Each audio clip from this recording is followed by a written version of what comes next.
విజయవాడ మండలం కనులగిరిలో పుట్టి నాతో జేఎన్ఎంతో ప్రయాణం చేసి 2002 నవంబర్ 17 తారీఖున పోలీస్ అధికారులు అమరమైన ఆమె విద్యకు ఇంకా మాతోటి పనిచేస్తూ అమరైన ఇక్కడ దయ కావచ్చు, బాలన్న కావచ్చు, జనాట మంది సభ్యులు కొంతమంది అమరైనారు.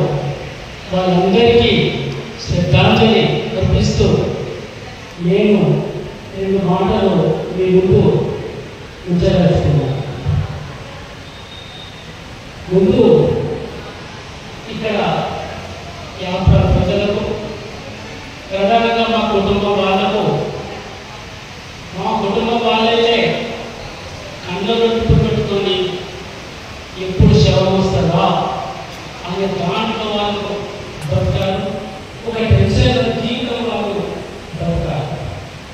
కాబట్టి ఇక్కడ ప్రజలు ఎవరు వచ్చినా కూడా వాళ్ళ వాళ్ళ పనులు చేసుకొని వాళ్ళ జీవితాలు కొనసాగిస్తూనే శవాలు వచ్చినా కానీ మేము వచ్చినా కానీ వాళ్ళు స్వాగతిస్తూ వాళ్ళ గుండెలతోని మమ్మల్ని స్వాగతిస్తూ వాళ్ళ జీవితాల్లో ఒక భాగం చేస్తూ మమ్మల్ని రిసీవ్ చేసుకున్నందుకు మీ అందరికీ కూడా ఈ సందర్భంగా నేను విప్లవాభినందనలు తెలియజేస్తున్నాను. ఇక ముఖ్యంగా మేము అంటే ఇంతకుముందే చెప్పినాను, మొదటి గురువు నర్సింగన్న, రెండో గురువు గద్దర్. నర్సింగన్నతోటి ప్రయాణం, గద్దర్తోటి దీర్ఘ ప్రయాణం. అన్ని సాధక బాధలలో చాలా దూరం ప్రయాణం చేసి భారతదేశ చరిత్రలో ఒక సాంస్కృతిక ఉద్యమాన్ని ఎక్కడైతే ముందుకు తీసుకుపోయామో అది ఒక లెజెండ్గా చెప్పుకోవచ్చు. ప్రతి దాంట్లో కూడా అలాగే భాషలో కూడా మనము ఆ పాట తీసుకోవడం. అందుకోసమే ఒక 40 సంవత్సరాలు 50 సంవత్సరాలు పనిచేసి మీ పాట వస్తున్నామో అని ఎట్లయితే పాడిందో ఇప్పుడు నాకు అదే చేస్తాం. మా యాత్ర ప్రజలకు ఈ పాటనే వస్తున్నాను నేను, లేకపోతే మీరు ఇక్కడ రాకుండా మీరు. ఎందుకంటే ప్రజాకళాకారు, విప్లవ కళాకారు కాబట్టి పాట పాడమే కాదు, ప్రాక్టీస్ కూడా అది రుజువు చేస్తుంది. కాబట్టి అట్లా మీరు ఈ గ్రామంలో విశ్లేషించాలని నేను కోరుకుంటున్నాను. అలాగే ఈ సాంస్కృతిక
మైక్ దగ్గర అందుకోసమే ఒకరొకరు అయిపోయి సుఖంలో కలిసినారా, సుఖంలో కలిసి సురులై కలిసినారా, సులేనవులకు మామిడెలు సుమే సుఖమైన మామిడెలు కౌకౌల కాకులను తగులెత్తి పలకరిస్తారు.